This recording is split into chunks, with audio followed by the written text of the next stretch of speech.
Hey guys, welcome into Keep It About Ball. Daily talk about football, baseball, sports betting, and other headlines from around the sports world. I'm your host, Zach Mays. Please make sure to go follow the show and I on Twitter at Keep It About Ball and at Zach Got That Dog. The show is also on my YouTube channel at Zach Mays, where you can find episodes daily along with the occasional song. Thanks as always, and enjoy.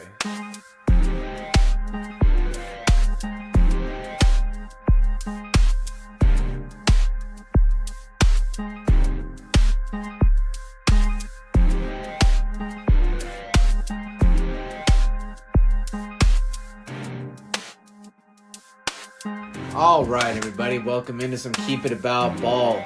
Not quite forgotten, at least not by me. I'm still here, hanging on by a thread. I don't know about you guys, but I am here. Here with a little bit of fantasy football talk. You know, the NFL draft is tomorrow, so figured we'd get a little bit into that. A couple weeks ago was kind of just personally a little interested in going through and ranking all the fantasy teams in my league.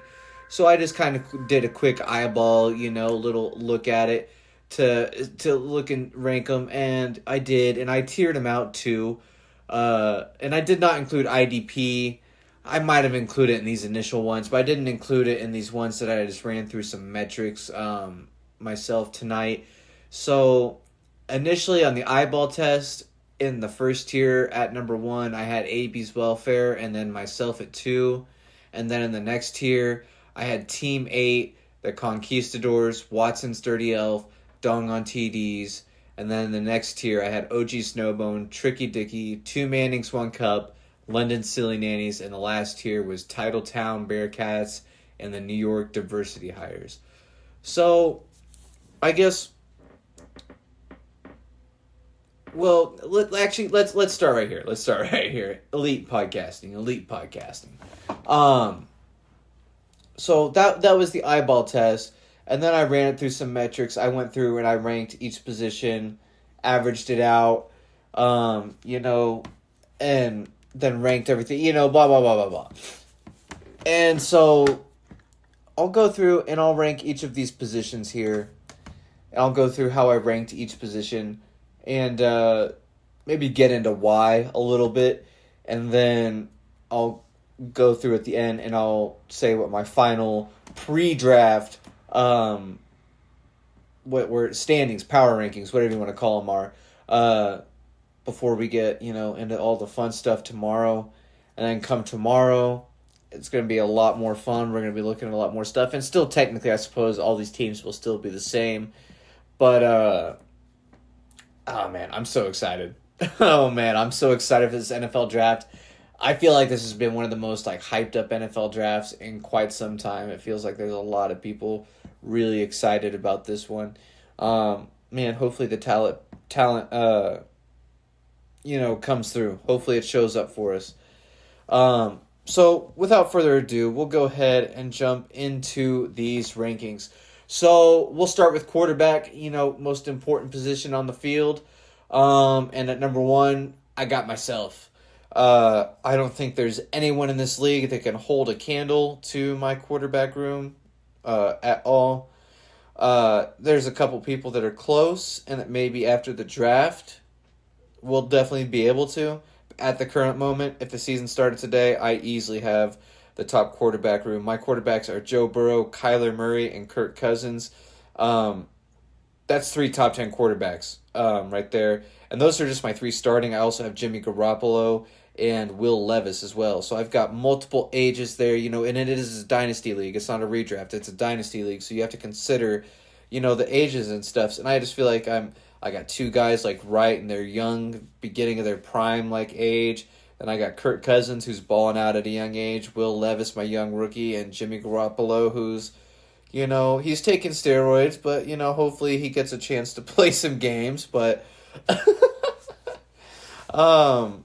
actually, I hope he doesn't, because I like Matt Stafford. And for Garoppolo to play this year, that'd probably mean Stafford being hurt, and that's not what I want to see. So, maybe next year. But, I just don't think anyone compares. At number 2, I have AB's Welfare.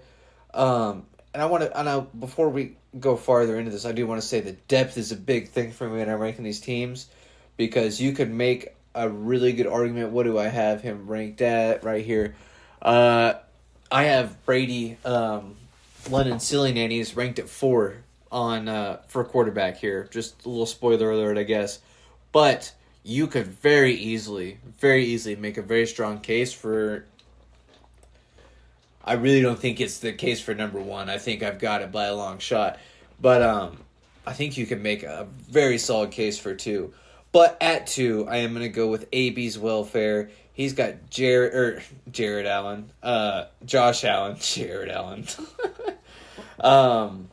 Anthony Richardson, and Baker Mayfield. Josh Allen, I don't need to say anything about that. Obviously, we all know about Josh Allen and fantasy football beast. Anthony Richardson, let me look at this game log real quick before he got hurt. I know he was balling out, and I think he's going to continue to ball out. 34, 21, 40. And then there's the game where he got hurt and only played 33% of the snaps.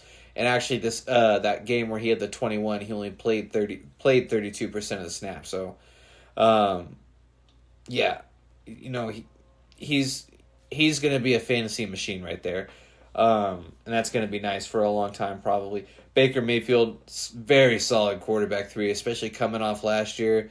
I think you feel really confident with him as your quarterback 3, and I like that a lot. Coming back with all the same weapons. Mike Evans is back. Chris Godwin's back. Kate Otton's back. I don't know much about what's gone on with their offensive line this year. If they've lost guys, if they've added guys there. But as of right now, I would say personally, I like Baker Mayfield as a 3. That's not bad. Number 3 that I have ranked at quarterback is kind of a sneaky one. Maybe not so much because he has Patrick Mahomes, but it's Watson's dirty elf. Of course, Patrick Mahomes there, that's QB1 for him. But he's got Jordan Love, who, honestly, maybe this isn't a hot take, but I really he's been in the league this is be his 5th year? Wow, that's crazy. I thought it was going to be like his 4th or 3rd. Wow. Gosh. I don't think he'd been around that long. Okay. But yeah, looking at his fantasy numbers here, and especially please keep in mind, this is a PPR league, but a lot of these stats are juiced a little bit. There's bonuses for first downs, for big plays. Quarterback completion percentage has, things to do with it. And yeah, man, Jordan Love has a really nice looking game log here. Mostly over like 28 fantasy points per game, which is really solid in our league. And he's hitting 30, hitting 40 quite a bit in there too. So I really like that. That's obviously you don't got to say anything about Mahomes. He's going to be there and he's going to ball one way or the other. But Jordan Love, I really like that one. Yeah. And then he's also got Gardner Minshew, who right now, unless the Raiders are drafting a quarterback, I say he's probably their starter. I don't think it's going to be Aiden O'Connell. If Aiden O'Connell is their starter all year next year, I need to adjust these rankings. Probably mostly for Tree J, but also for the Aiden O'Connell owner, which we will get into down the road. Coming in at 4, already said it's Brady. His quarterbacks are Lamar Jackson and Dak Prescott, and that's it. Honestly, if he had a third quarterback, excuse me, sorry, I don't know why I'm burping so much here. If he had a third quarterback, just a starter. It doesn't even really matter who. It could be a very low end starter, as long as it's a starting quarterback and a guy that's going to be there. I'm trying to think of a good example here. I kind of want to say Jared Goff, who has had a couple decent fantasy years, but let's be real, do you want him as your QB1 on your dynasty team? No. But like a QB3, yeah, I like Jared Goff as my QB3. Maybe a QB2 if I'm on an RB wide receiver IDP build. But definitely not in this league. But man, the 1-2 punch right there, I don't think I'm the only one that can compete with that, and he might have me there. Like Dak and Burrow, I'm going to call that a wash right there when Burrow's healthy and balling. I think it's probably looking like what Dak was doing last year. So I'll call that there. But, I mean, are you taking Kyler? Are you taking Lamar? Man, honestly, yeah, it's probably a hot take, and maybe I'm stupid, but I'm taking Kyler. He throws the ball better. He's got the way better arm talent, and he can scramble too. And he's about to have way better weapons. So I'll actually take Kyler still in that situation. Yeah, but man, the Lamar Dak Prescott combo is absolutely filthy.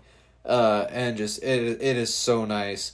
And if he can add if he can draft a good fantasy quarterback this year, like let's say Drake May, Caleb Williams, Jaden Daniels, even JJ McCarthy, whoever, Michael Penix, whoever he should end up with. I don't think he's drafting Michael Penix, so whoever it is, let's say they hit. Maybe he drafts 2 quarterbacks. One of them hits and one of them's okay. He's easily the number 2 quarterback room there. If he's got one guy that's starting, yeah, he's easily the number 2. So he is number 4 for right now, though, just for the lack of depth. Because I did mention that is important. Moving on to number 5, that is DL. We're going to go ahead and call it DLT, actually, because that's what I have it labeled as on here, so that's what I read. So for DLT, the quarterbacks there, kind of a sneaky one, and maybe this is, again, maybe a hot take, and maybe I'm just trying to sound smart or try to outthink or overthink or something like that, but can't say I really like this room, but we're really past the rooms that I really like.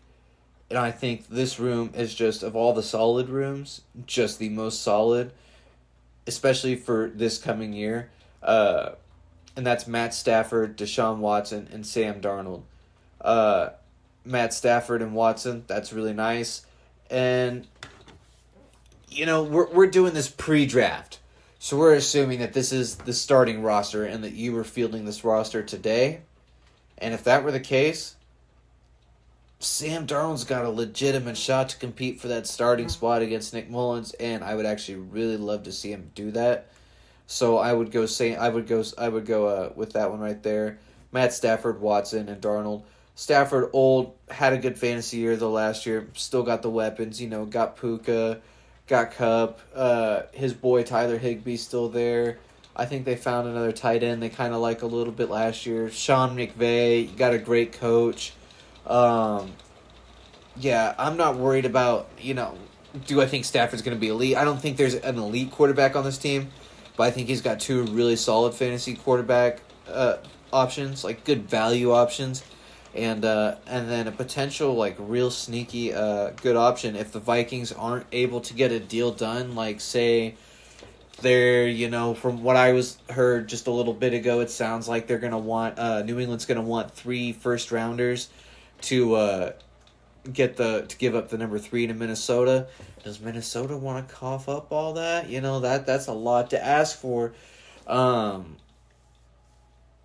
think if you're Minnesota, you kind of have to, because with Justin Jefferson and everything, you don't want to you got to, because you don't want to lose him. Otherwise, you're back to square one, essentially. Because Jordan Addison's real nice, and I'm a fantasy owner of him, so that boy's a baller, but that doesn't mean, that doesn't mean he's going to be a Justin Jefferson, a true number 1 level receiver. He's going to be probably a borderline, I would say. I feel pretty confident in saying he'll be a borderline, number 1, on the field receiver. I'm not talking about fantasy, and on as far as that goes, but, I'm rambling now. Yeah, I like that quarterback room. Going number 6, we got OG Snowbone. His quarterbacks are Trevor Lawrence, Jared Goff, Trey Lance, and Bryce Young. So looking here, I was just talking about Jared Goff, and right here he is a QB2 build, but this is definitely a wide receiver heavy team. We'll get into that. Are we going to go with that tonight? Yeah, we'll try to get that done tonight as well. we'll try to get into the wide receivers. I need to speed it up, man, but OG Snowbones quarterbacks are Lawrence, Goff, Young. I don't mind that room. Trevor Lawrence, I'd rather him be a QB2. I think he's a great QB2, a low-end number 1 in our Superflex dynasty. Goff, I think low-end 2, high-end number 3. Bryce Young, I think has the chance to ascend to like a high-end number 3 option. He was kind of a low-end number 3 Superflex option last year. Which sucks, but he was in a terrible, terrible, terrible situation. Limited weapons, terrible offensive line, and they've addressed both. The coaching, I don't know. You can say that's good or that's bad, because you can make the argument that switching coaches so soon in a kid's career can have, not good effects, but it is what it is, I guess, as far as that goes. Number 7 on this list for quarterbacks, we got 2 Mannings, 1 Cup. His quarterbacks are Tommy DeVito, Aaron Rodgers, and CJ Stroud. Aaron Rodgers, that's, I think that depends on who you are.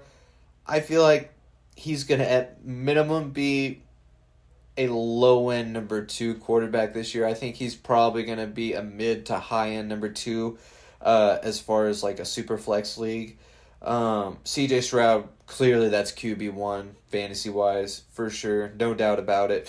Nolan, if he can get like maybe a J.J. McCarthy, get a nice QB in the draft, could be sitting pretty nice there at the quarterback position with Stroud and potentially a nice rookie going forward. At number 8 for quarterbacks, we got the Titletown Bearcats.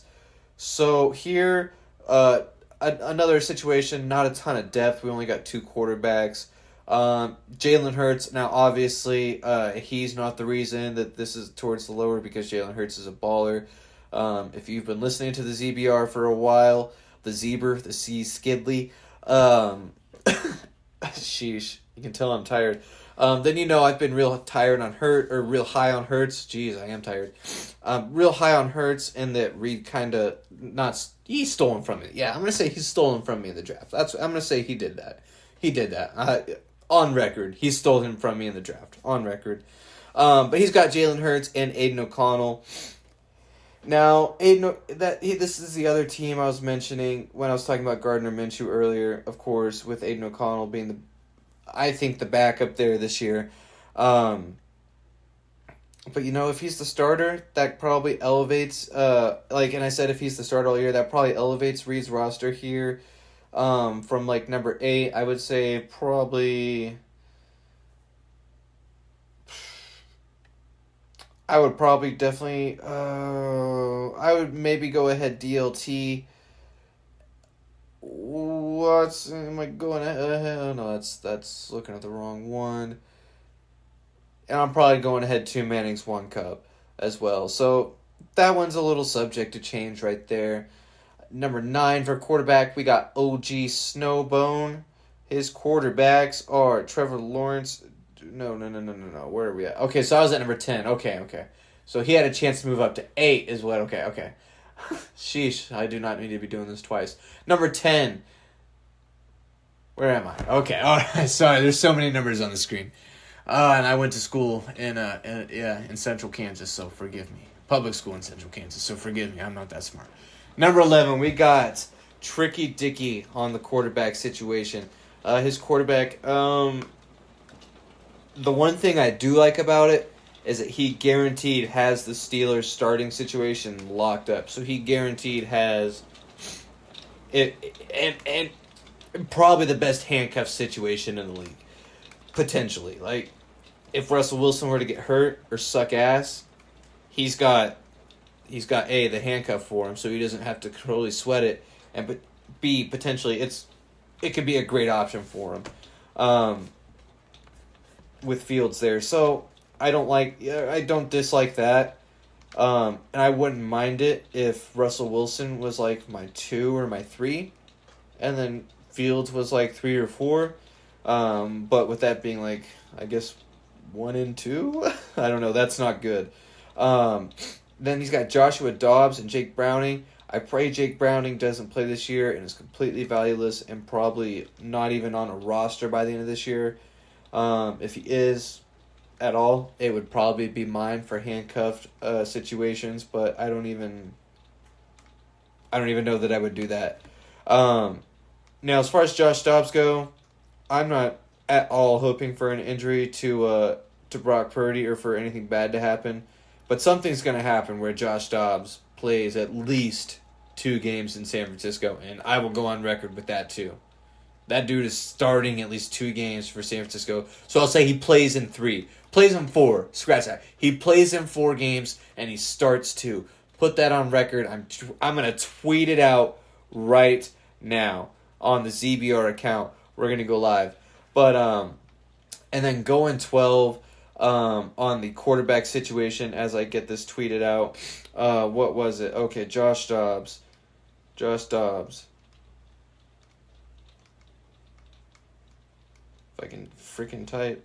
Will start 2 games and play in 4 for San Francisco this year.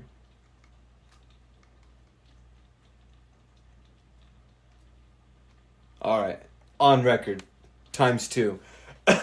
But going over here to Ty, or the diversity hires, I should say. He's friend of the show. He's been on. So going over here to Ty and his team, we got Geno Smith, Daniel Jones, and Sam Howell. So as of right now, he's got 2 starters. Should the Giants draft a quarterback? I don't think they will because financially it doesn't make sense. If I were them, I'm going to go ahead, draft some weapons. Yeah, Daniel Jones hasn't looked that great throughout, his career. You also haven't given him shit for weapons. He's had Saquon Barkley. He's had a running back. Like, a position that plays a position that's been so devalued that, bro hasn't had much. Like, who's he had? Darius Slayton.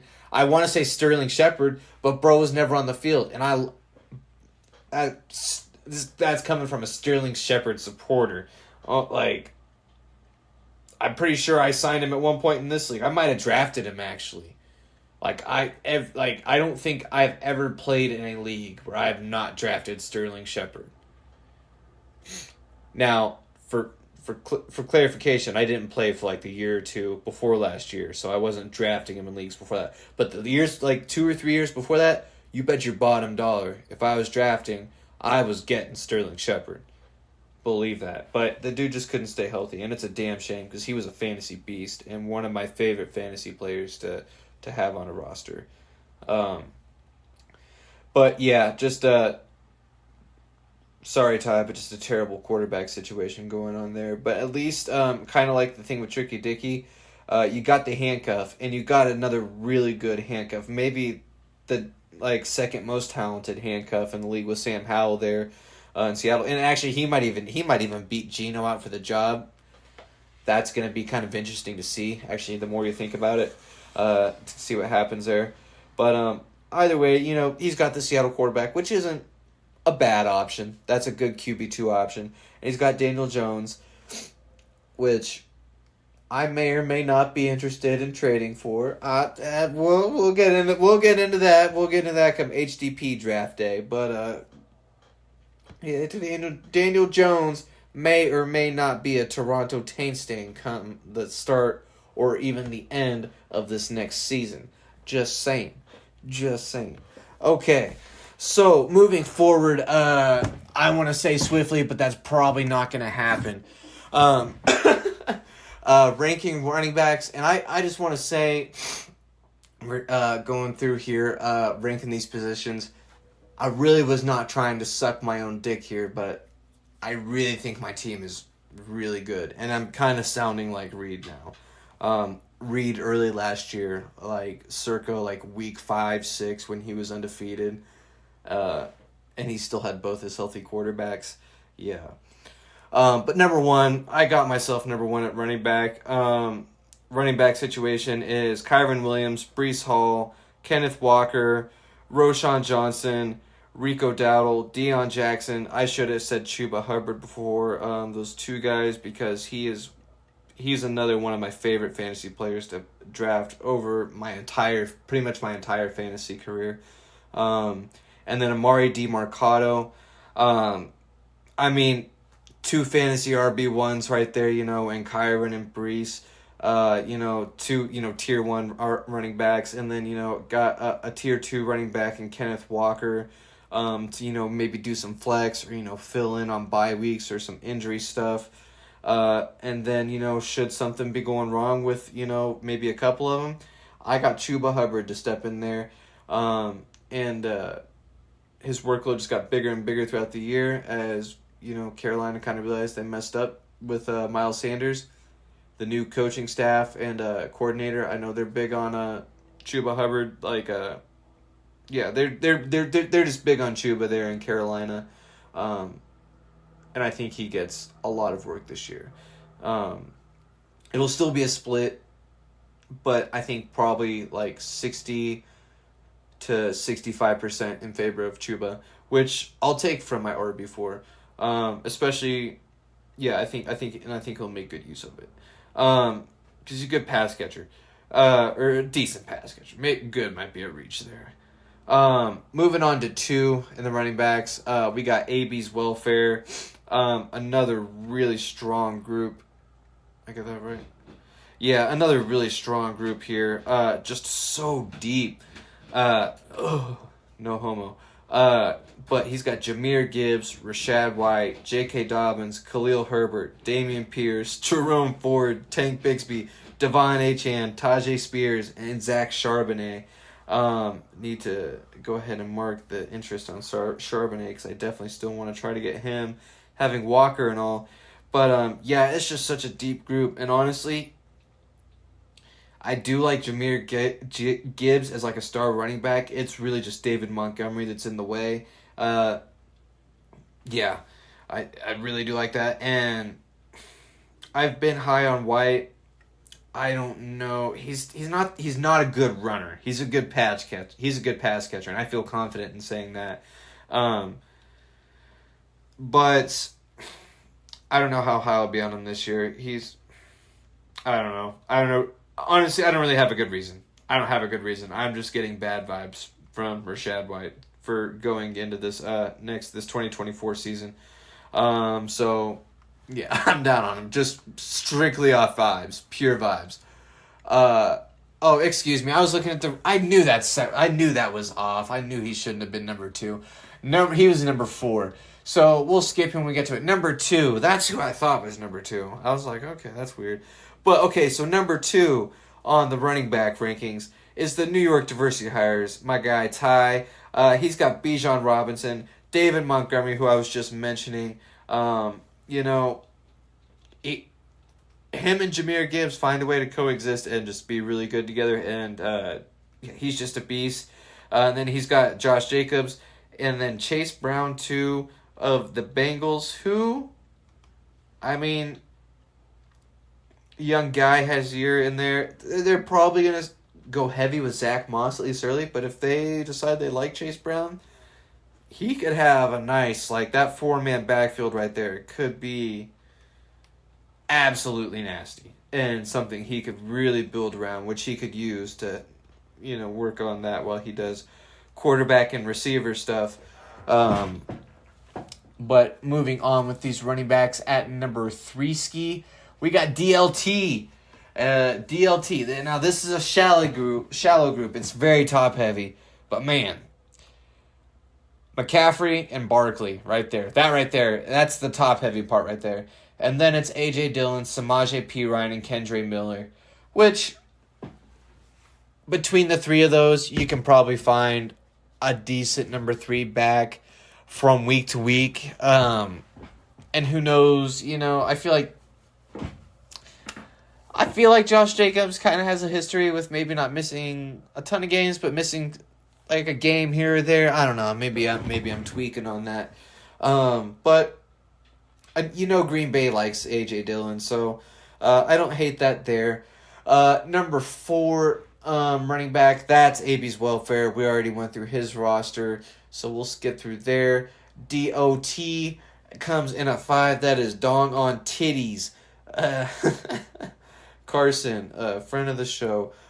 He's got DeAndre Swift, Joe Mixon, Derrick Henry, Aaron Jones, Jaleel McLaughlin, Dalvin Cook. I can't believe that dude's still on the roster.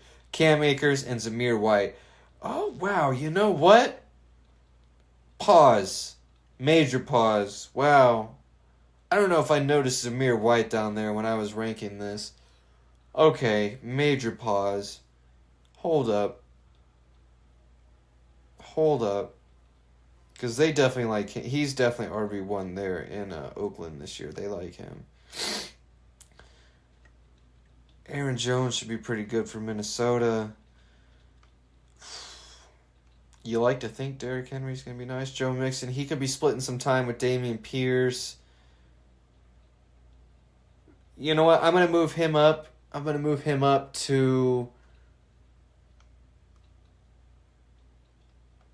up to 3. And I'm going to go DST down to 4. Yeah, that's what I'm going to do.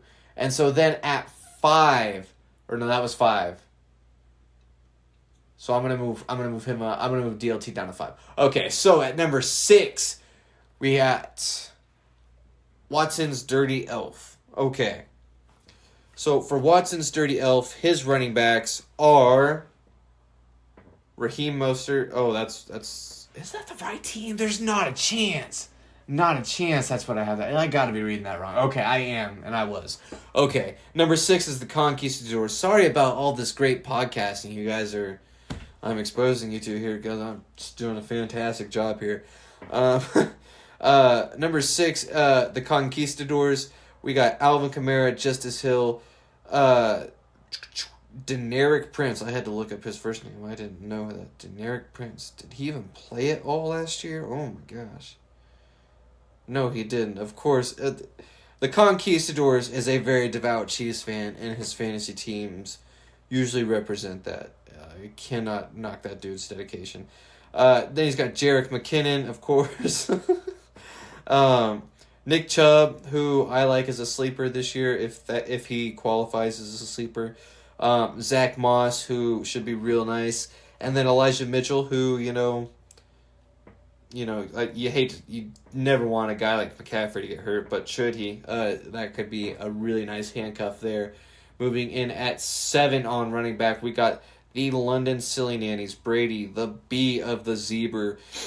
His RB1 is James Conner, and then he's got Ramondre Stevenson, Jalen Warren, Antonio Gibson. He's got that New England backfield on lock, which I kind of like, especially with a good chance of a young quarterback or just Jacoby Brissett back there this year. That could be very, very nice, having that backfield on lock. That could be a good one to have on lock. Dwayne McBride was looking better before Aaron Jones was a Viking, but obviously with them signing him and how much they obviously like Ty Chandler enough, probably don't like him too much. They still got Myles Gaskin on the roster too. Wow. Yeah, so probably not a lot going on there. It's got the good depth, and every year I want to say James Conner can't be an RB1, and then he puts up RB1 numbers, and it's just like, if the dude can stay healthy, he puts up borderline RB1 numbers, high-end RB2, low-end RB1 numbers, so that could be really nice. If he can add a running back in the draft, that could be a pretty decent running back room. Moving in at number 8 on the running backs is the Titletown Bearcats.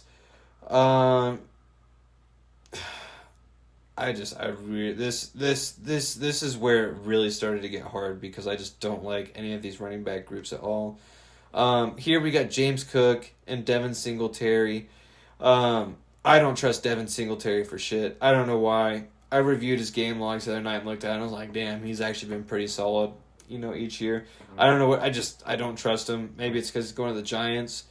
But then again, if I'm saying that, why am I high on Deion Jackson and why do I think he's gonna have a nice role there? Yeah, he's probably just a roster filler through space. All right. But so and then after that he's got Keaton Mitchell, Kenneth Gainwell. Is it Chris? Yeah, it's Chris Rodriguez, who actually I like a lot. I think he could potentially have a really good opportunity to get some. Oh, frick, that's right. Austin Eckler showed up. Never mind, they got Brian Robinson still. So yeah, scratch that. Man, Chris Rodriguez was actually kind of why I didn't put him like 9 or 10. You know what? For the sake of time, we're gonna go ahead and leave him right there, at that spot, and go ahead and keep Tricky Dicky here at number 9. And next up, he's got Jonathan Taylor, Isaiah Pacheco. Nice 1-2 punch right there. Actually, probably an underrated 1-2 punch right there. I'm actually gonna go ahead and swap him and Titletown around real quick. But he's got Tricky Dicky does have Ty Chandler. Is it Eric? Yeah, Eric Gray and Tyler Algier and Sean Tucker, excuse me. Sean Tucker's not a bad handcuff to have, even though that would probably end up in committee. Tyler Algier, elite running back handcuff. As if we're talking just like handcuff level, that's an elite level handcuff in my mind.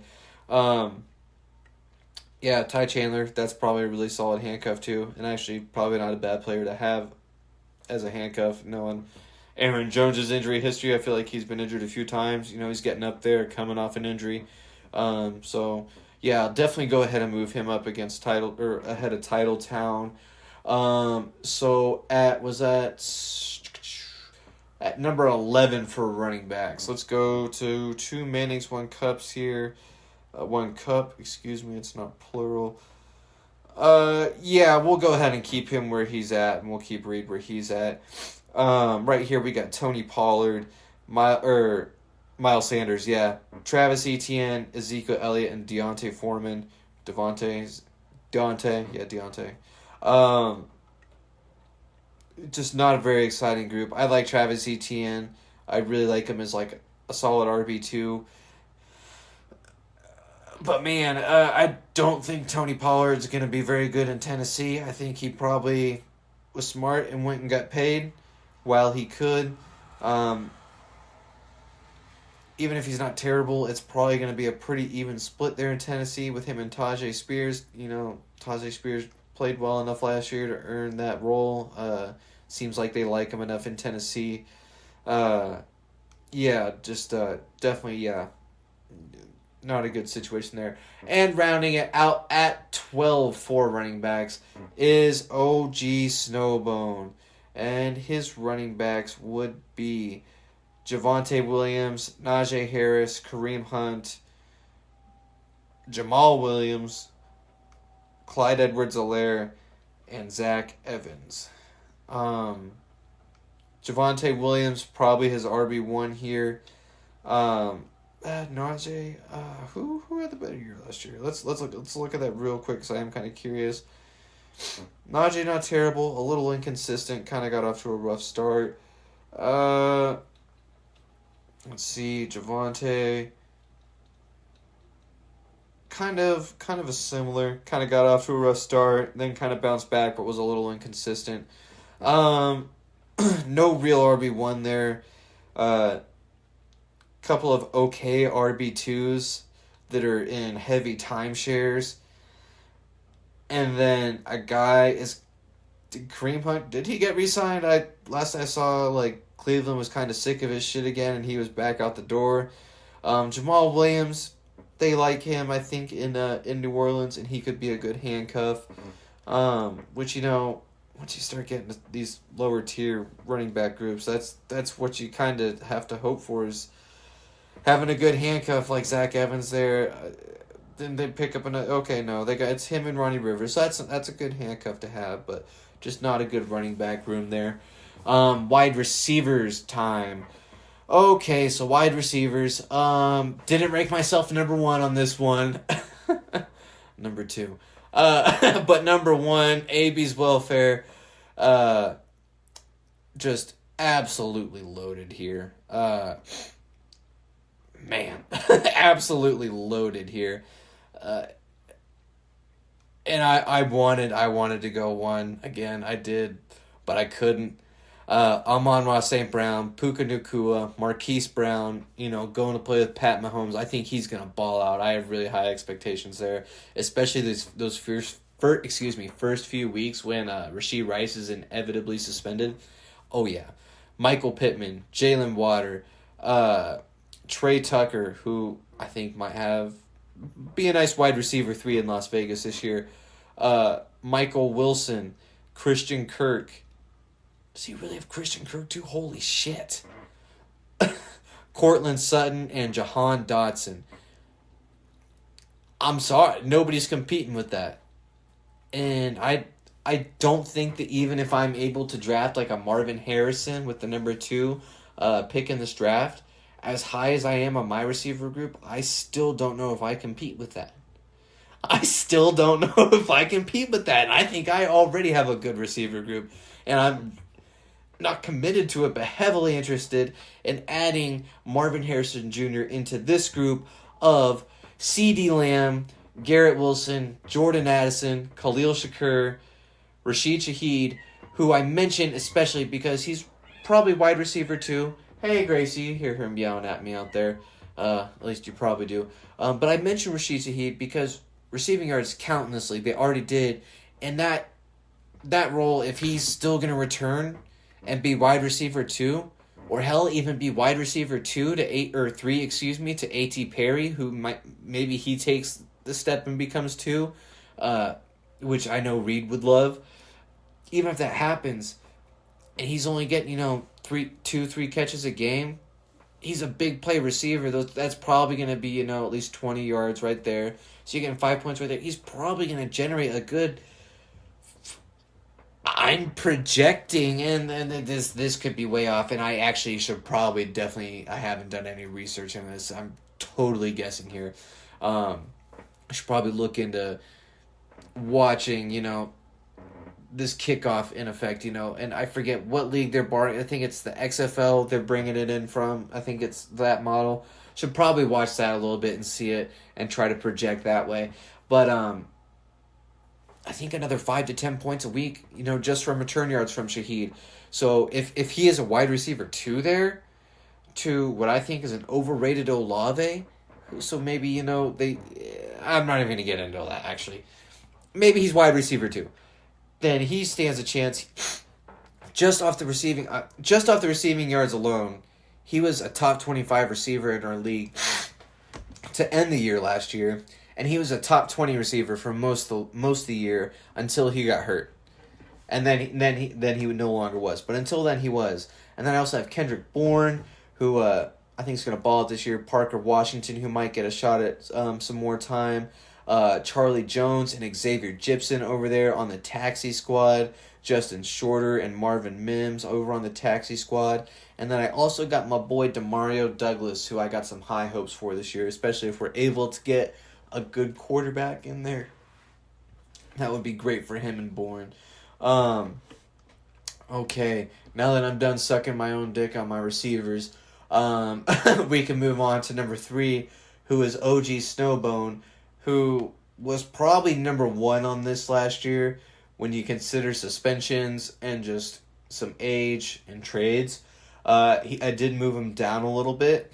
So his group is Justin Jefferson, Stephon Diggs, Devontae Adams, Rashee Rice, Jamison Williams, Jonathan Mingo, Josh Downs, and Quentin Johnston.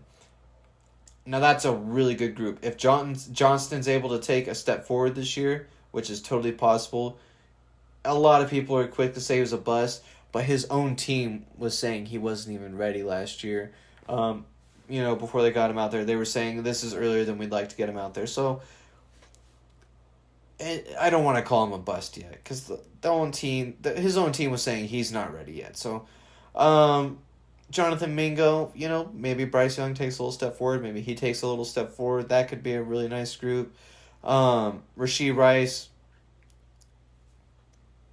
I actually really liked up until the suspension and the Marquise Brown signing. And I still like a lot. I don't think it kills his fantasy value, but I think it brings it down a lot. I think he went from... I thought he had a chance to maybe be like a top 10 fantasy receiver this year, to compete, to be within that round. Maybe not like guaranteed, but within that like you, I don't know, you get what I'm saying. But that's, especially with missing the games, that's not happening this year. And you add in, they bring in Marquise Brown, who I think is going to be really, really good there, which is sad to say. But yeah, and then you got the big name guys. Obviously Jefferson, that speaks for itself. Diggs, though, go into a big group. Gracie's back out there meowing. Diggs go into a very crowded group there. And then you got Devontae Adams too, getting older. I like Gardner Minshew and I'm big on him, but is that QB1 next year? Like, that's not the greatest quarterback situation. And I'm not sold on Antonio Pierce as a coach. I'd like to see it for another year. So we'll see how that goes. I know a lot of people are real high there. And he hasn't done anything to make me not buy into him. I just haven't bought into it.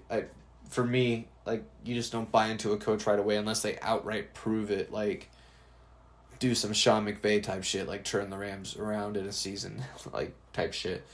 But moving forward with these wide receivers, at number 4, we got 2 Mannings, 1 Cup right here, right? Yes, make sure I'm reading these numbers right. We got 2 Mannings, 1 Cup. He has got Deontay Johnson, Adam Thielen, Tyreek Hill, Robert Woods, Odell Beckham, Mike Williams, Curtis Samuel, and Jamar Chase.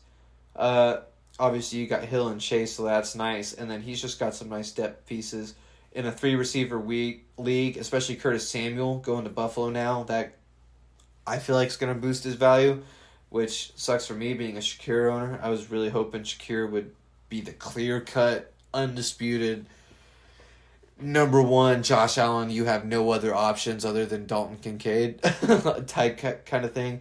But Curtis Samuel's a legit dude who's probably going to have a pretty good fantasy season there. So he'll be a nice 3, and then you got a few guys to shuffle out there at the 3 as well. And Deontay Johnson should be... If Bryce Young's able to take a step forward, you'd like to think that really helps his receiver room with Johnson and Thielen. But that's a big if right there. I didn't base the rankings too much on that. But yeah. Moving forward, number 5, we got Dong on TDs. His group, pretty solid group here again. I wouldn't mind this as my group. He's got AJ Brown, Antonio. I almost said Antonio Brown. You had to see A. Brown, and that's what I almost said. AJ Brown, Brandon Ayuk, Keenan Allen, Darius Davis, Jake Bobo, Tyler Boyd, Greg Dortch, and Jerry Jeudy. You got Jerry Jeudy. Pretty solid group there. I don't know how much I like Keenan Allen this year going to Chicago. West Coast dude going to Chicago to play football and stuff with a rookie quarterback and a new system. I don't know. I don't know. Sounds kind of sketch. And plus he's got DJ Moore there. Yeah. So there is that.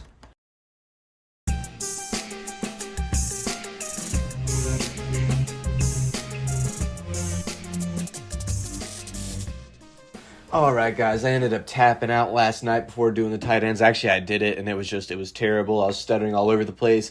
And honestly, I had to redo my rankings because going through them, I even said to myself, I was like, these aren't right. These rankings aren't very good. So I redid them a little bit. They're probably still not very good, but if you've made it this far, I doubt you're expecting anything less. So, without wasting too much more time, because I still got to go to work here, go ahead and jump into these tight ends. Number 1, tight end room in the group, I am going with Dong on TDs. He's just got 2 really quality starters, Evan Ingram and Jake Ferguson. Evan Ingram, especially with Calvin Ridley gone, probably just going to see even more targets there in Jacksonville. He's basically a receiver. Lord knows he's not blocking. He's a solid tight end one. He's a good bargain tight end one. And then Jake Ferguson is a great tight end too, a great backup to have for bye weeks or injuries. Just really solid, consistent. There's going to be passing in that Dallas offense, and that the tight end is going to be, at least 4 or 5 targets a game, more than likely. Maybe a 3-target game or here and there. But for those 3-target games, you'll also have, a 6 or 7-target game. I'm going with him at number 1. At number 2, I'm going with the Conquistadors. He's definitely got the big name group here. He's got Travis Kelce, George Kittle, and Luke Schoonmaker's tight end 3, who I kind of like because, if something happens to both those guys, they're both not performing well, at least you got the young guy you could hope for. In my mind, I see Dallas probably, cutting a lot of corners financially, especially after that Amon-Ra Brown contract in Detroit. Now they're going to have to pay CeeDee Lamb even more money.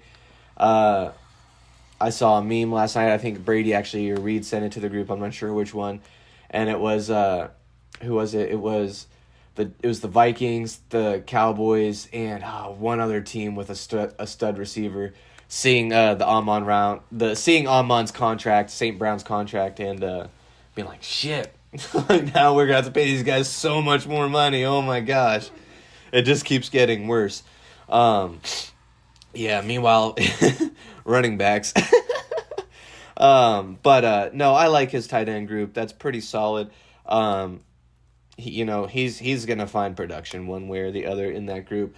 Number 3, really did it to myself on this one. Put myself all the way down in 3rd, as opposed to 1st or 2nd. Only kind of kidding there, but I do like my tight end group too. Trey McBride is my tight end 1. I really like that going into next year. I think he's going to have a really good year. I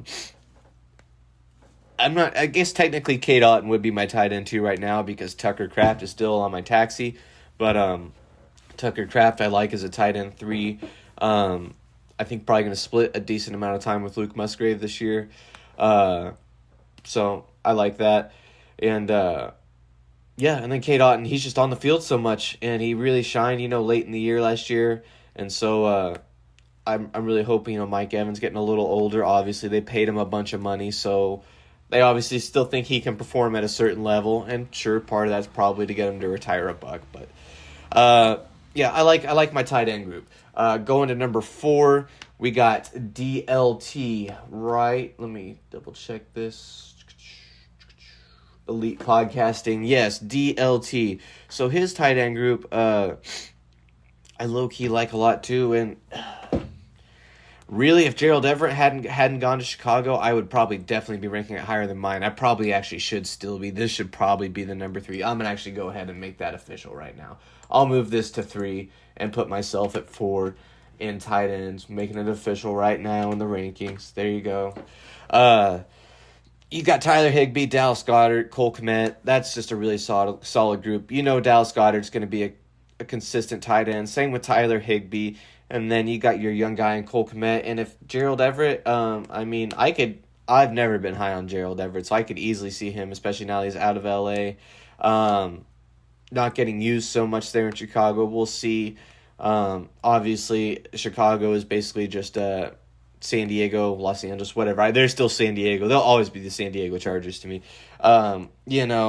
Obviously not what they do there. Or, backtrack. What was I saying? Cole Kmet. And Gerald Everett. Yeah. Obviously, it's basically San Diego, and he's used to doing, there's going to be some familiarity there because Chicago's just become San Diego Junior. She's really stumbled over that one. But Cole Kmet's really good. And I think, actually, no, now I'm thinking about it, it's Chicago, and he's really good. So they're going to piss him away. He's going to be, that's definitely what's going to happen. Chicago's going to piss him away. This whole setup they've all done is going to go sour. Cole Kmet's going to go somewhere else on his next contract. I would guess it's probably up. How many years has he been in the league? 4? It's probably up after this year. I bet he goes to another team and balls out in the future. Oh, yeah. And hopefully the Chicago Bears hater in me would love to see that. So, going on to number 5, we got Titletown Bearcats. Now here, this is kind of a top-heavy thing. I don't know. Maybe he's only got 2 tight ends. One, Sam Laporta, and that's what keeps him in the top 5. Is obviously, don't need to explain that. Sam Laporta is him. And then Brevin Jordan, who I kind of like. I would probably more prefer him to be like a tight end 3. Let me go back and look at this game log from last year again. Yeah, I mean, he had his moments. I think that Schultz was hurt. I don't know. I wouldn't mind him as a tight end 3, but as a tight end 2, I don't really like that, but I still think it's better than some of the others. I might even actually end up sliding Titletown here down a little bit. At number 6, we're going Tricky Dicky, and actually, I'll actually I'll go ahead and I'll move Tricky Dicky up here. I'll move him up one more time. This tight end group has been really difficult for me to rank. Really been struggling with it.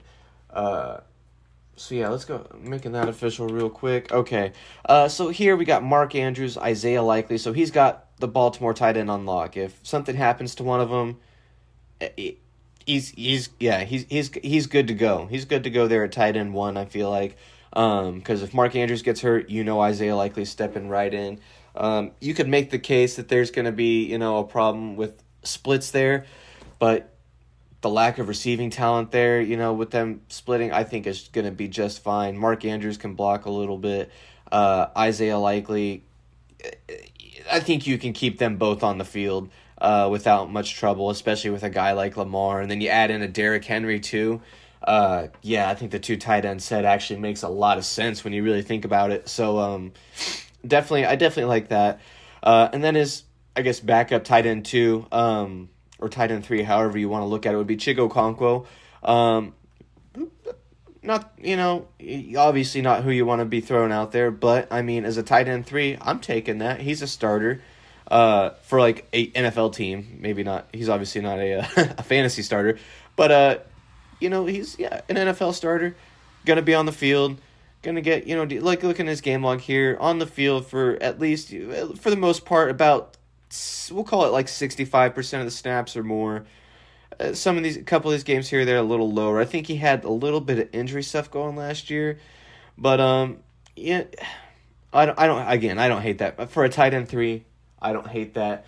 So tight end 6, I guess so tight end 7 would be London Silly Nannies, Brady, the B, Tyler Conklin and TJ Hawkinson. TJ Hawkinson, about to miss a bunch of time. Kind of a late bloomer. We'll see how he does coming back from injury. Honestly, I kind of have low hopes for him. Well, I mean, high hopes for him, like, as a person. Like, I hope he bounces back and he can play well. That's cool. We need more tight ends. But just realistically, I have a lot of questions there with TJ Hawkinson, especially with new quarterback. Just added a better pass-catching running back into the mix. Jordan Addison's a year better. Justin Jefferson is that dude. So we'll see. Kirk Cousins isn't there to throw, complete 44 of 50-something passes or whatever, type stuff. That's probably not happening. So I have questions there. Tyler Conklin, I would prefer to be like a tight end 3, but I think he's a low end tight end 2 fantasy wise. Like looking at last year, like he almost has a low floor. There's just too many of these. There's a 0 in there. There's a 6, a 1, a couple of 3s. There's a 5.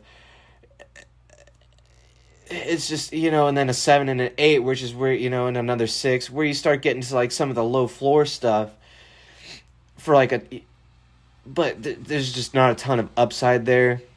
Now, you might say Aaron Rodgers coming there, but also, I guess this is pre-draft rankings, so I can't factor in that they might draft, Brock Bowers. But, yeah, I don't know. would not mind. I would actually love him as a tight end 3. I would feel really confident if he was my tight end 3, and I liked my tight end 1 and 2. I would love that, but I wouldn't want him for my 2. Going at 8, Watson's Dirty Elf. Now this one, I definitely think a lot of people would probably push back with me here, but so his tight end group is Logan Thomas, David Njoku, and Luke Musgrave. So right now, Luke Musgrave, in my estimation, is about to be in a time split with Tucker Kraft, coming back, because Tucker Kraft definitely earned him some playing time, and as I'm pretty sure I got on about more than once last night, there's a lot of mouths to feed in Green Bay, and so I would prefer him to be probably a low end tight end 2, high end tight end 3, right there. David Njoku. Now, obviously, the talent's there, and I've drafted, Njoku, a time or two in my life, and he had a solid year last year, a good low floor. He was actually had a really good year last year, fantasy-wise. Kind of got off to a slow start there with Watson, and even still, I wouldn't have hated his production. I don't know if I would have quite wanted him to be tight end 1 at that point in the year. Looking at let's see, where are we? I don't remember when Flacco came and took over. But let's say just even through week 8, he had a 21-point week right there. Before that, he's got 12, almost 6, bye week, 12, 6, just over 6, and almost 5. So obviously he was getting better as the year went on, and obviously he was a lot better with Flacco, and Flacco made all the difference. But Joe Flacco's not going to be there this year. So, I don't know. You see what he does with Watson here, and obviously he has capability of putting up some decent numbers, but it's just not super consistent. And I would probably love him as a tight end 2, probably a high end tight end 2, in my opinion. But I wouldn't. Not a tight end 1. I think is going to be a reach going into this year. Especially they add Jerry Jeudy, which means they like him. They're probably going to try to get him the ball too. It's still got Amari Cooper there. So, right? Amari Cooper is still a Brown, right? Did I hear something about it? Wait, pause. I might be wrong. Am I wrong? Did they trade him?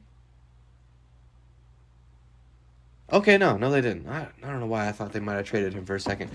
But yeah, you still got Amari Cooper. Yeah, I don't know. And then you go Logan Thomas. He doesn't even have a team right now. So, and he wasn't that great to begin with fantasy-wise last year. He was probably a mid-level to low-end tight end 3. So, I not real high on that group. So moving on to number 9, we're going over to OG Snowbone. This is another one I might get a little pushback on, and that's okay. You got Kyle Pitts and Michael Mayer. Michael Mayer, tight end 3 to me. Unless he takes a step forward this year, I don't see. I think I said yesterday, it might have been during the tight end part that I cut, but I do like Gardner Minshew, and I do have some high hopes for him in Oakland, but they are tempered. They're tempered hopes. And you still got Devontae Adams. You still got Jacoby Myers. They're going to need to be fed there. Probably going to run the ball a decent amount. You got the young guys, Zamir White. Yeah, I don't know. To me, that's a tight end 3. But definitely does have room to step up and be like a high end tight end 2. I would say is probably his ceiling for at least this year, anyways. And then Kyle Pitts, man, I was just never high on him. I never got sold on him. I remember when he was getting drafted. How long ago has that been? 3 years. Wow, that's only 3 years. Wow. Gosh, wow. Time really is just wow. 2020 took for fucking ever. Oh, it's so crazy. The time is flying by, but going by so fucking slow. Kyle Pitts has only been in the league 3 years. Going into his 3rd year? Pause. Let me pull that back up. Is he going into his 3rd year? Going into his 4th year. Okay. All right. That makes a little more sense. Okay. Man, but I just never been real high on Kyle Pitts. But, you know, he's finally getting a good quarterback, getting out that Dan, fucking drawing a blank on his name. Finally getting out of that fucking coach's Arthur. No, that's the owner.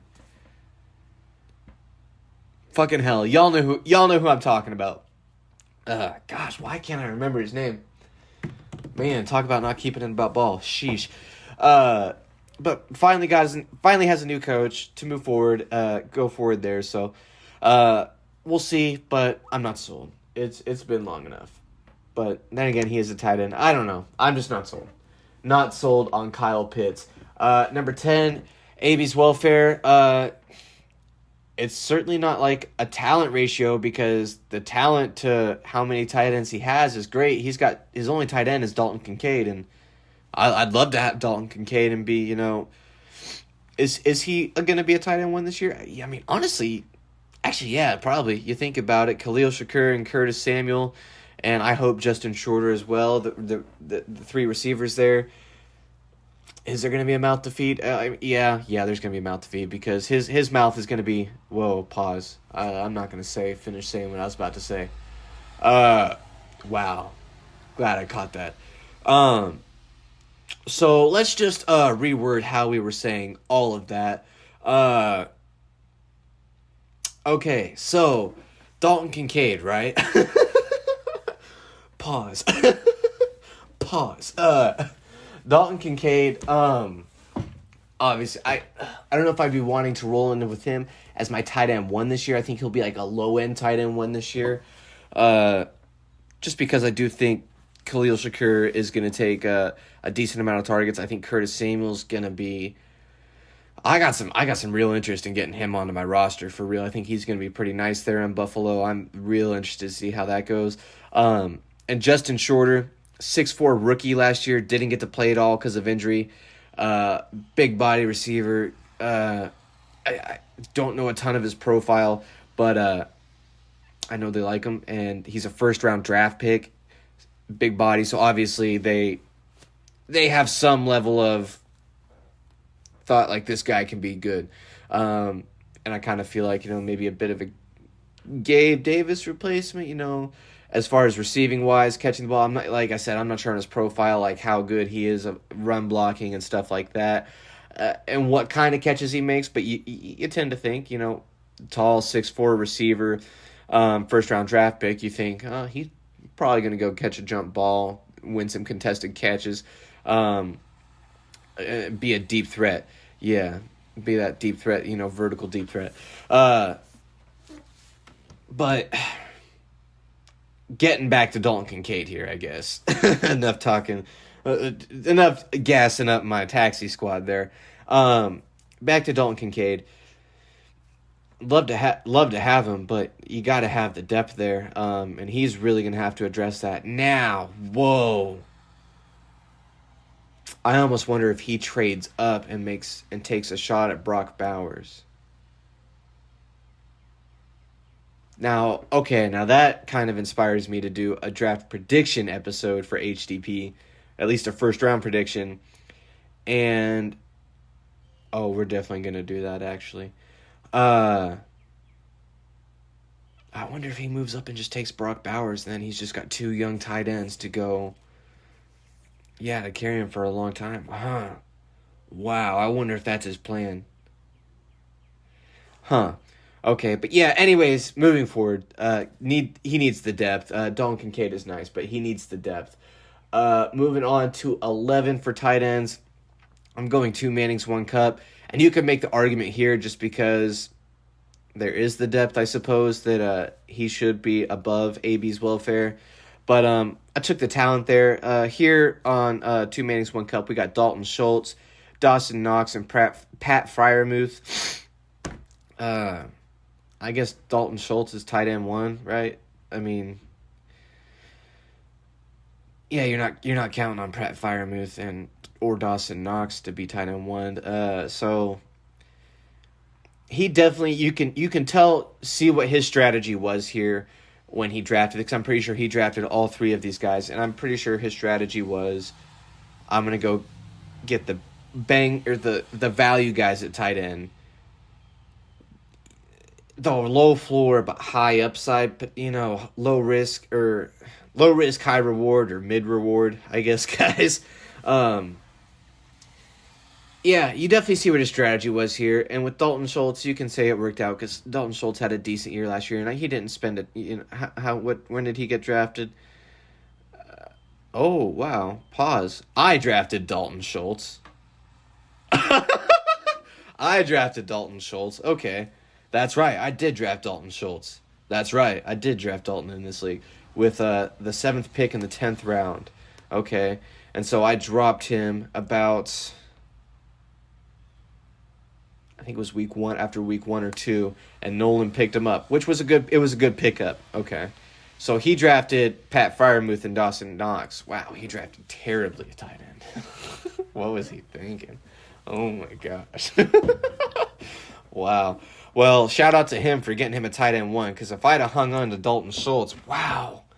I forgot I drafted him. I should have just hung on to him. Holy shit, what was I trading for Kelsey for? And still got McBride and picked up McBride and just been Schultz and McBride. Oh my gosh, bro. Holy shit. That tight end room would be going, with Tucker Kraft, would be going crazy. Who else do I have? Freaking, I can't even remember who my own tight end is right now. I'm just so fucking mind blown by that right now, thinking about what my tight end room would be. Kate Otten? Oh, fuck that, bro. I like Kate Otten, but I would not be, oh man. I would definitely trade Kate Otten for at least last year, for fucking Dalton Schultz.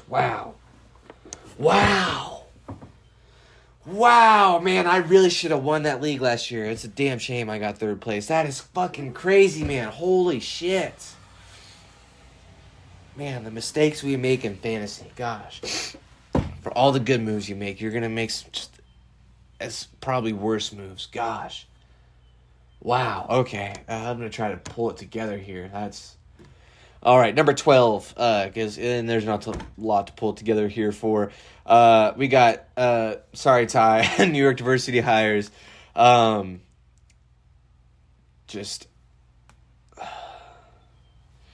know Ty can take it, so I'm going to go ahead and say this. No homo. This is a piss poor tight end room. Just absolutely piss poor. Darren Waller, tight end 1. Huge questions there. Injury questions, going into last year, and now retirement questions. Now he's getting a divorce.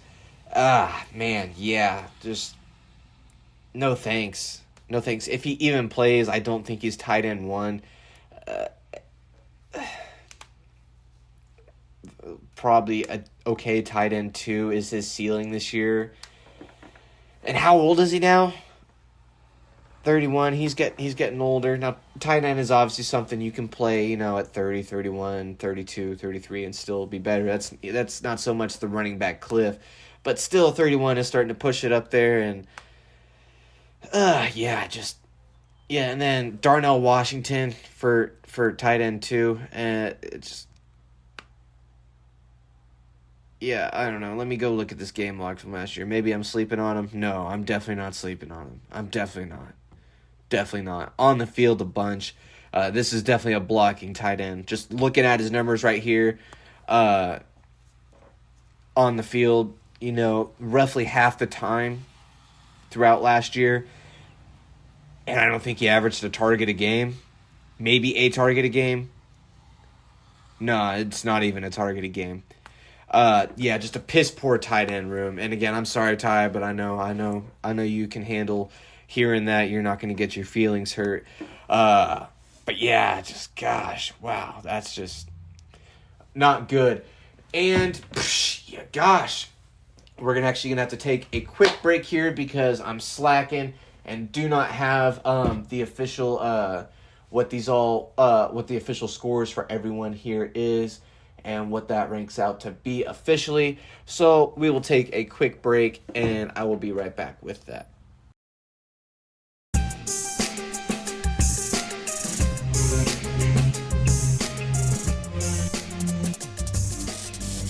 Okay, so jumping back into these rankings, I got everything ranked up. The lower the score, the better here, because I ranked it on a scale 1 to 12, because there's 12 teams in the league is how I ranked it.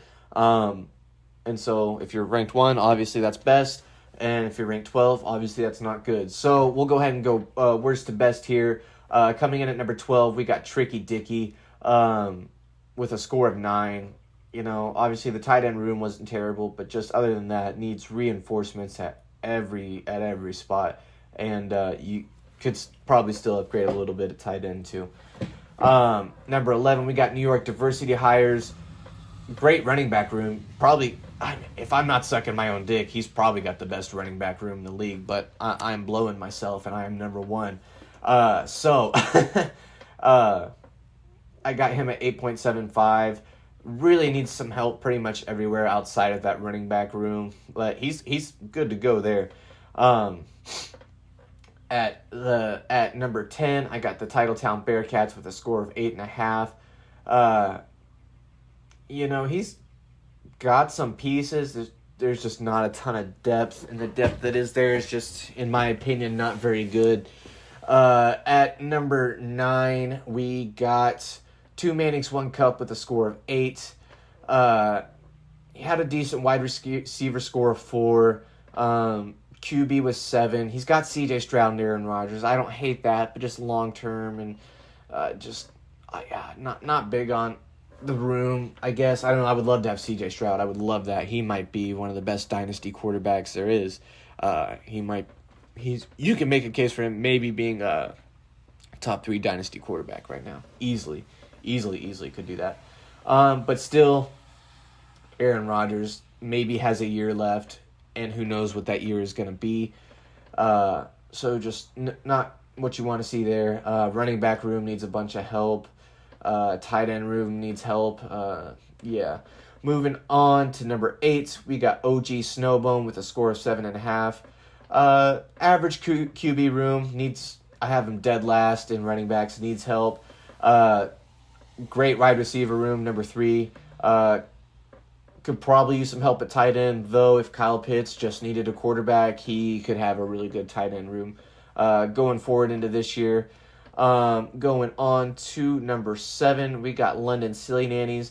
I have him ranked as the number 4 quarterback room, of course. I'll just go ahead and say I know that's going to change, but this is pre-draft rankings, and if we started now, I know he's going to draft a quarterback, and really, honestly, it doesn't even matter who he does. That alone might move him up a spot. And if who he drafts turns out to be really good, he might be number 1. And I hate to say that, but he might go to number 1, but definitely number 2 if the quarterback he drafts is good. But needs a ton of depth at wide receiver. Needs depth, needs a star, just needs all the help at wide receiver. And I'm coming for DK Metcalf. So he definitely needs some help. At running back, I have him lower end of the pack at 7. You know, he's got some guys there. You know, that's another spot if he drafts, hits a nice running back this year.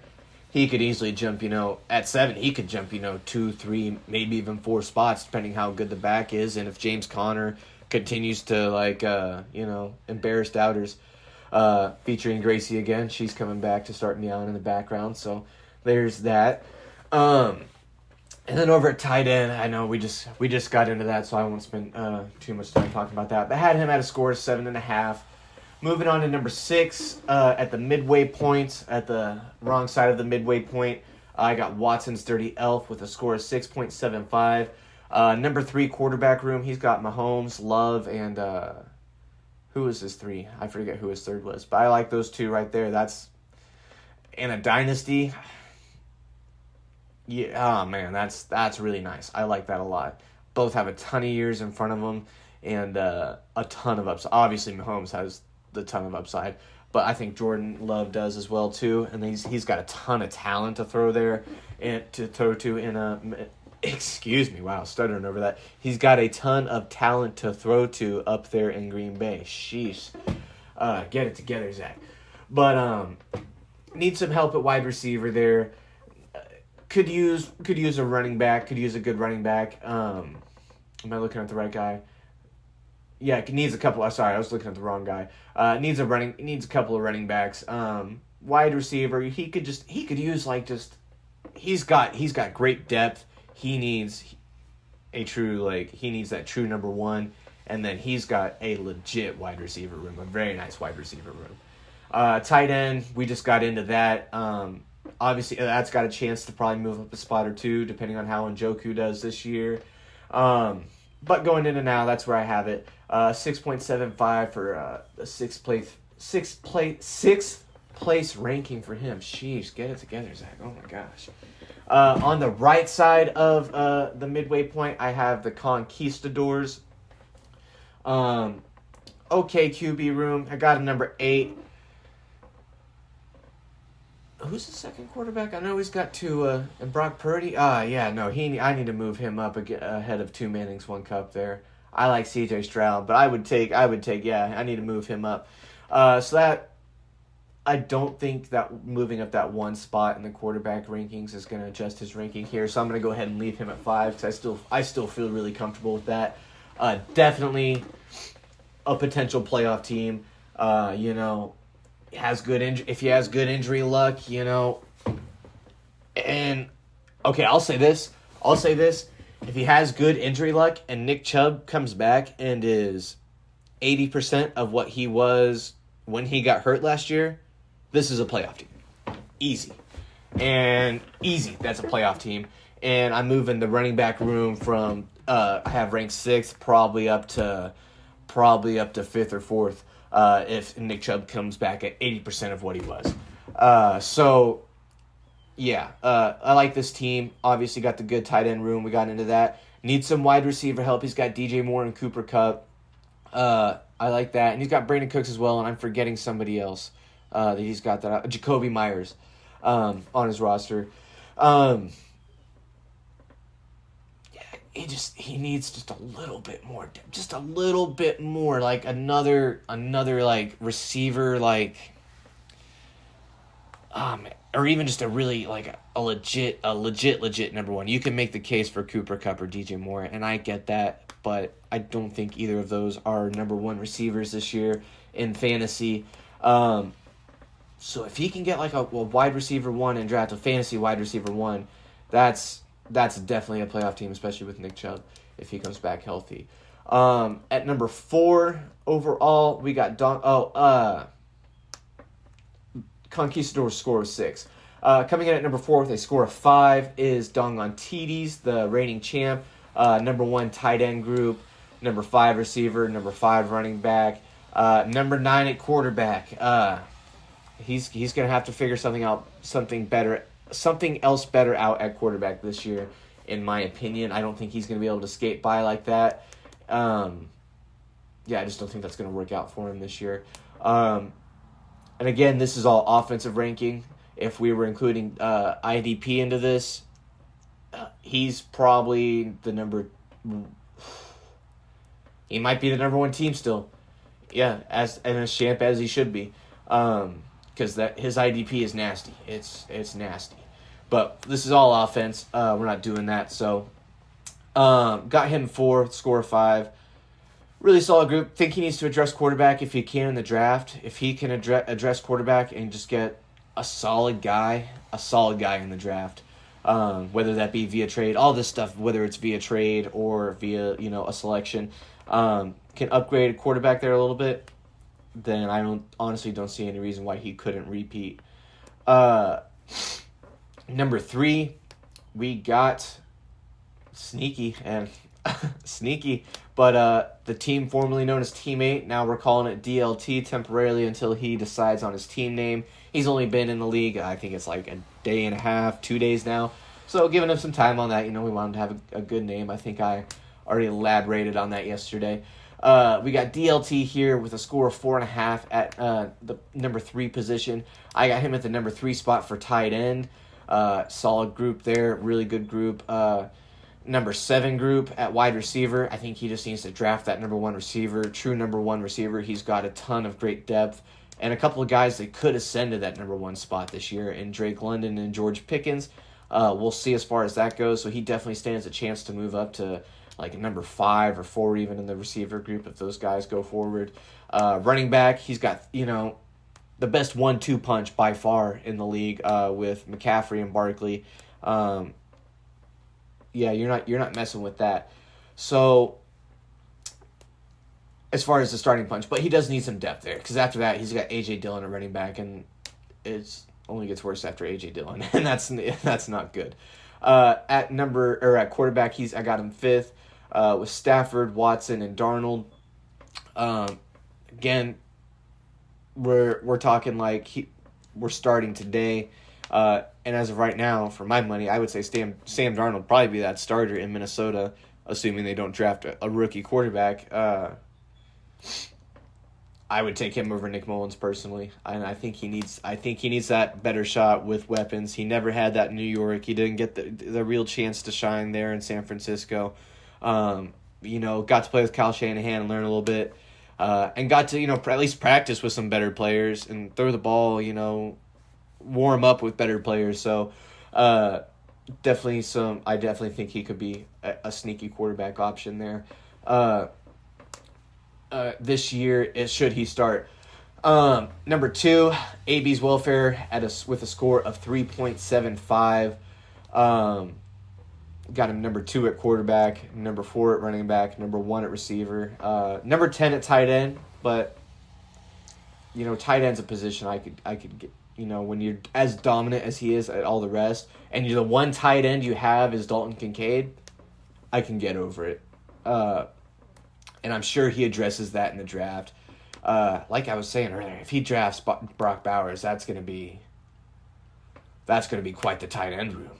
Oh my gosh, he's not gonna have to worry about drafting a tight end for a decade, literally, which is crazy. I mean, maybe for a tight end 3, but I mean, he went all through last year tight end 1 and actually sacrificed in his week, which this year it's not gonna fly. I allowed it last year.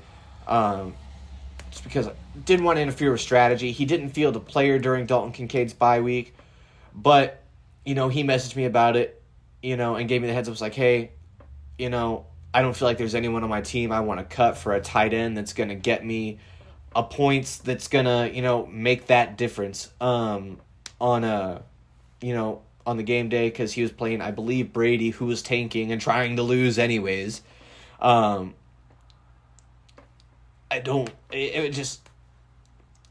AB was slated to win that by a lot anyways. And what it really came down to was, I don't remember the exact number, but AB was predicted to win by about 15 to 20 points, and the highest projected tight end on that week was projected at about 9 points, and I think the highest scoring tight end that was on waivers that week scored, I think, 12 points. So it wouldn't have made any difference. So I didn't make him cut a player for it or do anything about it. This year, though, going to have to field the spot. You're going to have somebody there to throw in the backup. You're going to have to field the position, essentially. To word it like that, I guess. Going to have to field a player there. But that's getting sidetracked there a little bit. Just a dominant team. Number 1 wide receiver, obviously. He's so fucking loaded. And in a 3 wide receiver, 2 flex league, like, that's so valuable. Like, the best value in the league. Outside of quarterback, he's got the best value in the league there at wide receiver. And in my estimation, we both kind of flip flop on the receiver and the quarterback. I'm one at quarterback. He's 2 at quarterback. I'm 2 at receiver. He's 1 at receiver. And that's why I have us both 1 and 2, obviously. And you can really make the argument that he should be number 1. And I'm not arguing with it, because honestly, he probably should be. But how these numbers came out, and I didn't do these numbers so that I know I've been sucking my own dick through this podcast, but I did not do these numbers to make myself come out first. But I do think I have overall the best quarterback room, the best running back room, the second best wide receiver room, and the 4th best tight end room, which averaged out to a score of 2 for number one based off these metrics. Now, if I had to say straight up like things I would change right now, the big differences I would make is I would swap myself in AB's welfare, and I would put AB at 1. Actually, would I? If we're going overall, and we're considering IDP in it and all, I'd have to look at his IDP. What's his IDP room looking like? I know he needs depth. Of course, Sleeper makes me do an update mid show. I know he needs depth. I think he's got some solid starters, but I think I'd definitely give myself the IDP edge there. Now that I'm thinking about it. He's got a Green Bay linebacker. I forget who his defensive lineman is. I forget who his defensive back is. Okay, that update did not take long. Let's go over here. But my other big switch would be is I would probably go ahead and switch Dong on Titties around and probably put him at number 3. And gosh, when you factor in the IDP, gosh, if we're talking about if we're going off like I have been saying today, the league starts today, I might even still have. No, because if the league started today, AB would still be able to find IDP on the waiver wire that could qualify him enough to hang with Dong on TDs there, and he's better than Dong on TDs at every other position other than tight end. I would actually probably move him ahead of myself just because that IDP is going to be crazy dominant. But the quarterback room, I really don't like his quarterback room at all. I'm not high on Justin Herbert. Obviously not high on Derek Carr fantasy-wise.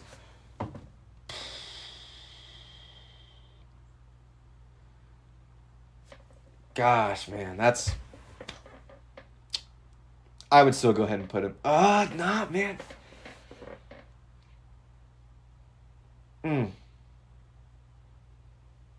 No, because he could still acquire top tier IDP too. I'll go ahead and I'll put myself at 3rd actually, and I will put Dong on TDs at 2. I still think AB's welfare has got number 1 just because that offense is just too crazy loaded. Yeah.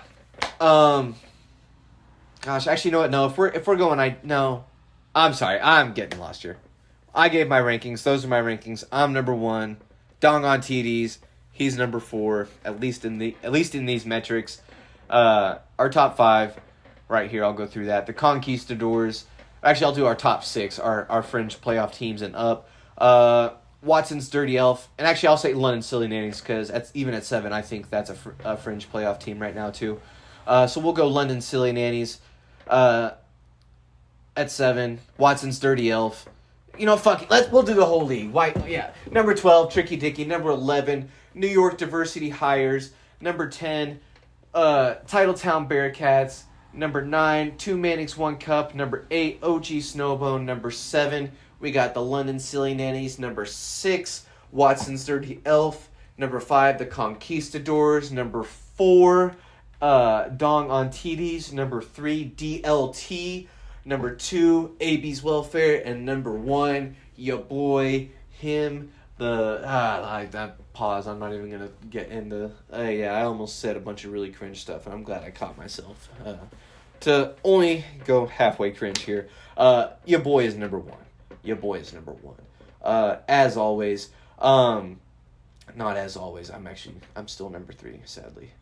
But I'm getting into ranting here. I need to get going. I've got to get to work in about 20 minutes. And I still got to eat and do a bunch of stuff. So, guys, it's good to talk to you. Let's enjoy this draft. And, let's hit a dab real quick as a group. Let's collectively get your dab together. If you need a second, hit pause real quick. And when you're ready, hit play. Let's do a dab together. If you got to rip your bong, whatever you got to do. If you're drinking a beer, take a drink out of your beer. Grab your drink. Grab your smoke, whatever you're doing, let's do it. Let's have a toast to this draft, my fellas, my ladies too as well. Let's enjoy it. It's a very hype draft. I know we all been looking forward to it. Now we've talked about this draft leading up to it for so long. Now let's get ready to talk about this draft after it for so long and get tired about talking about draft to getting tired about talking about it. Gosh, I really need to end this before I keep stuttering more. Let's look forward to these fantasy draft guys. Let's do fantasy drafts, guys. Oh my gosh. Let's look forward to these fantasy drafts, guys. Let's hit these dabs. If you're still betting, let's cash some bets. And most importantly, most fucking importantly, let's keep it about ball. Do that, Dad.